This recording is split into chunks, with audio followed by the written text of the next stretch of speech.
everyone, and welcome to Scrap Saturday. I hope you're doing well. How are you doing? How are you feeling? Good? Good. I wish you could answer back.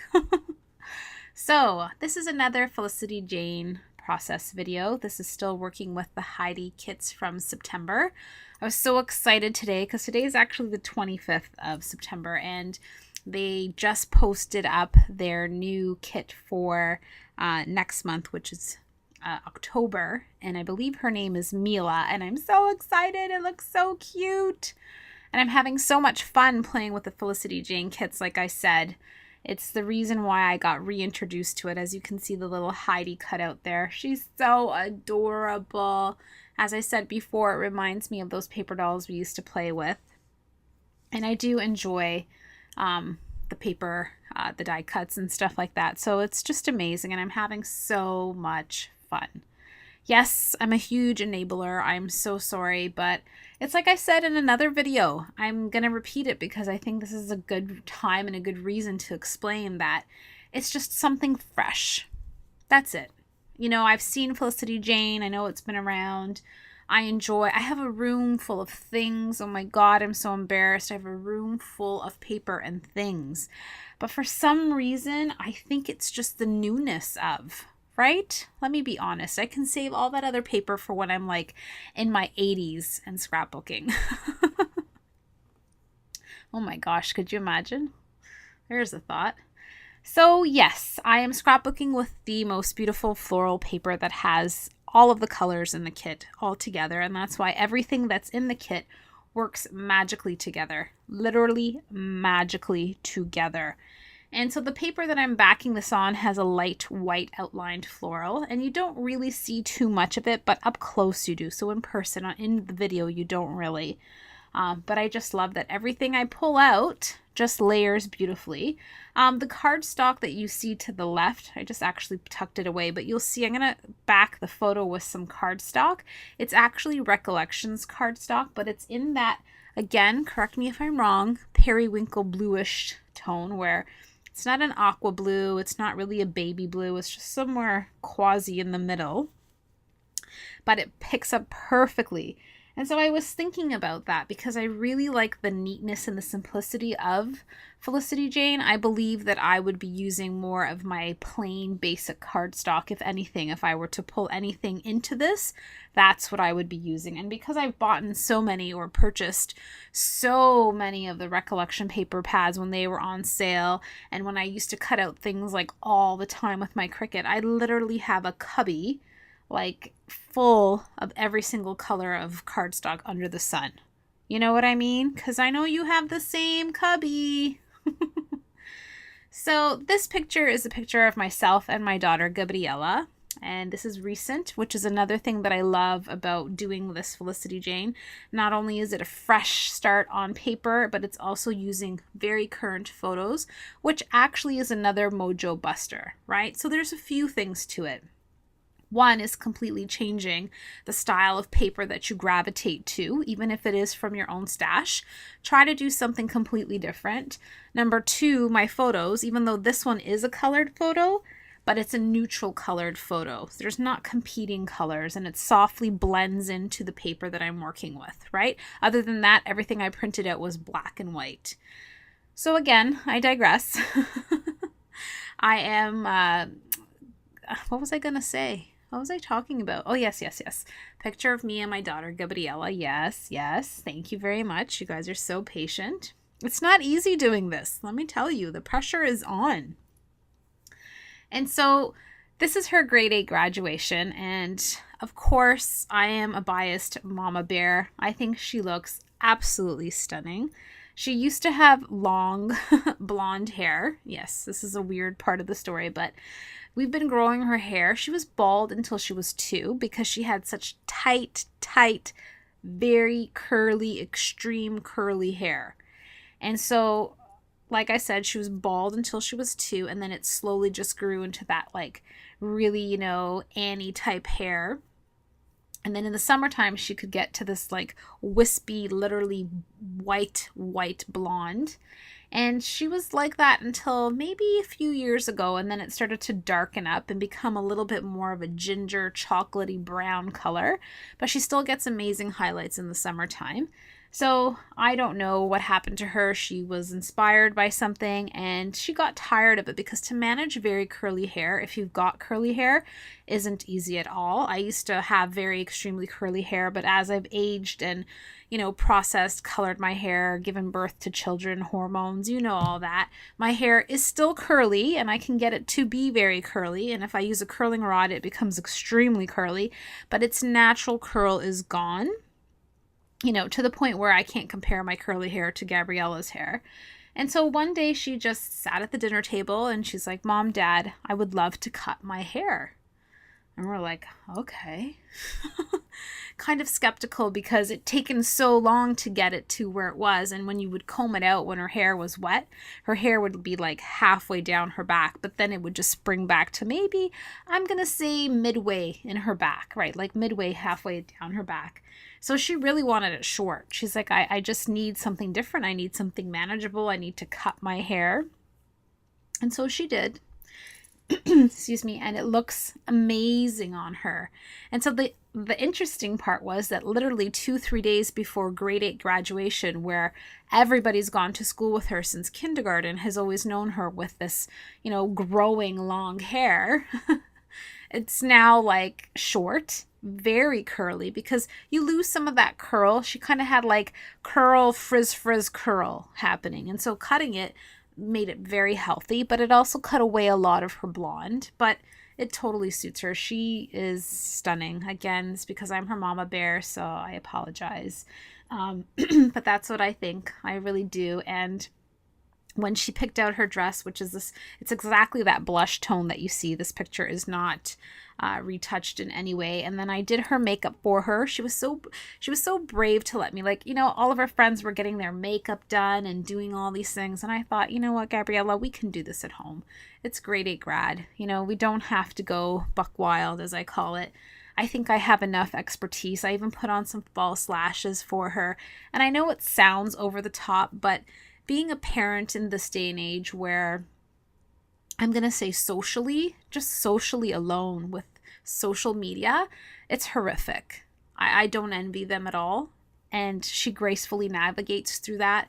Thank goodness for Apple products that allow me to be that kind of mom where I'm not too in her face, but I am in her face, because I need to know. I need to see the warning signs, because I'm just as paranoid and just as in love with her as every other mom and dad are with their children. And so, when there's times where she asks me for things like false lashes or whatever it is, I do sometimes have to pick and choose, right? You really have to pick your battles, because everything else is so overwhelming for them already. It's not 1975 like it was for me. It's not. And so she is such a good kid. And, tonight, I say tonight, looking back at that photo, that night was spectacular. She was glowing. She was in her element. It was the best way for her to, move on from a phase of being in high school and finding herself almost. It was very, very like a chrysalid and butterfly effect. It was amazing just to watch her emerge from that position. And it takes a lot of courage. I remember writing about it on Instagram when I did post this picture. Everything that school could teach her and everything I could prepare her, the alphabet and spelling her name properly and making sure she did everything, so I thought it was supposed to be perfect. But in the end, what I really learned was that she was preparing me for this point, right? Every little milestone prepares you as a parent for letting go. Right? It's the thing that I talk about, with yoga, letting go and lying down in a class when you can't do anymore. It's the same thing with parenting. They teach you that, yes, you can be paranoid and you can be possessive and you want to strive for this perfect of something that's unattainable for them, right? Because perfect is boring. But we want the best for our children, right? We don't want them to fall and hurt themselves, right, Kelly? We don't want to see them at their worst, because somehow we think that if they don't fail that they're going to be better. And sometimes it's the letting go. It's the preparing for, the allowing for, the letting go. And so I write that about her because she's excelled at everything, but it's not because of me. And I teach her that. I always say, Gabriella, everything that you do in your life and everything that you choose ultimately belongs to you. And I can't take that away from you because you are your own person. And so, yeah, I've learned that because, growing up in my own household, my parents were immigrant parents and they held me hostage.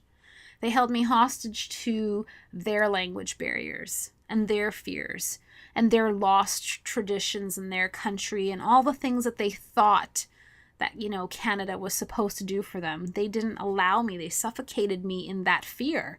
And sometimes I catch myself as a parent, right? I'm suffocating her too, but it's not because she's a bad kid. It's not because social media is bad. It's because I'm scared. And so my fear translates into holding her back, but I can't. I have to let her go. And so, yeah, I know that sounds crazy, but I hope that resonates with some of you out there as a parent, right? We always want what's best for our children. And I don't think anybody's any different in that boat. But I think sometimes if we just stand back and let go and allow for, I think the kids flourish a little bit better. I think that letting them breathe, letting them fall down and just letting them get up and realizing that, sometimes we all make stupid decisions, even adults. Nobody has it figured out. But knowing that if you fall down, you still have a mom and a dad that loves you, and we're still here for you, and will support and guide you through that, right? And that's what I thought. So as you see, as I'm yapping away, my Dr. Phil moment, right? I loved that I got to use my typewriter again. I'm sad. I started counting the envelopes in the Felicity Jane kit, and I'm like, oh my gosh, I only have 3 left. What am I going to do? So I have to figure out how to make those for sure. I love being able to type up something. Of course, earlier I used that stamp set that I talked about when I was showing you the Felicity Jane kits, the one that says, there are no words. Yes, I used that because I typed it. Because I said to her, like, what I feel tonight in this moment, there are no words. And then I stamped that stamp set in, I think it was a yellow or maybe it was a pink color. I'm not sure. And I love that. I love using different colors on the journaling cards that I'm typing up. And so I believe this time I use my Versa fine for any of the stamping that I'm going to be doing soon, because I learned from the last one that the gray one, it kind of dries a little bit too light for the paper. And so because the Heidi cutout, which looks so cute tucked in there, so cute. Her cheeks look like Gabriella's cheeks and my cheeks. It's so cute, right? Don't I look cute like Heidi? I want to be Heidi when I grow up. So yeah, I just thought that there was a little bit of a black outline to her, which allowed me to try the black ink, and I love it. I think it turned out way better. So I'm learning, I'm growing, I'm changing. My favorite. I love that there's a my in handwriting and then favorite. I honestly have to say, if nothing else, the stamps are amazing. I wish I could stamp a whole bunch of them everywhere, but it doesn't always turn out that way. I need to be minimalistic here, right? That's what we're going for, minimalistic. But I did the same thing again with the tassel. I had to reinforce. A couple of my tassels were actually loose from their metal casing. So all I did, I don't know if that happened to anyone else, but all I did was add some hot glue and then reinforce it back into its metal casing. I do have to finagle and lift up my die cut there so that I can fit this long stamp that says "so proud of you." And I absolutely am. I am so proud of both my children, but Gabriella is especially dear to me. I think I was a little bit tougher on her because she's female, and coming from a background where women don't have a voice, and I know the world is going through a lot of things right now where we're all trying to speak up for freedoms, but we definitely in my culture have oppressed women, and I was tough on my daughter when she was little. I always told her there's absolutely nothing that you can't do, that you don't put your mind to. And again, I get so emotional saying this, that I felt that the cycle of abuse and the cycle of oppression against women in my family would end with me definitely choosing a different life. And so I am so proud of her. I am so proud of you, Gabriela, and I love you dearly. And I hope that you enjoyed this process. I'm just going to end off here with some of those wood veneers, which I love. Again, it's very simple, very quick, with my title off to the side. Everything just kind of schmoozes together and the photo takes center stage. Thank you so much. Thank you for all your comments, all your love. Be inspired. Be inspired with a new piece of paper. Be inspired with the photo that you just recently took. Reignite your mojo.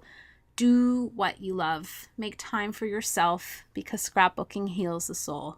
Thank you so much, guys, and I will see you very soon.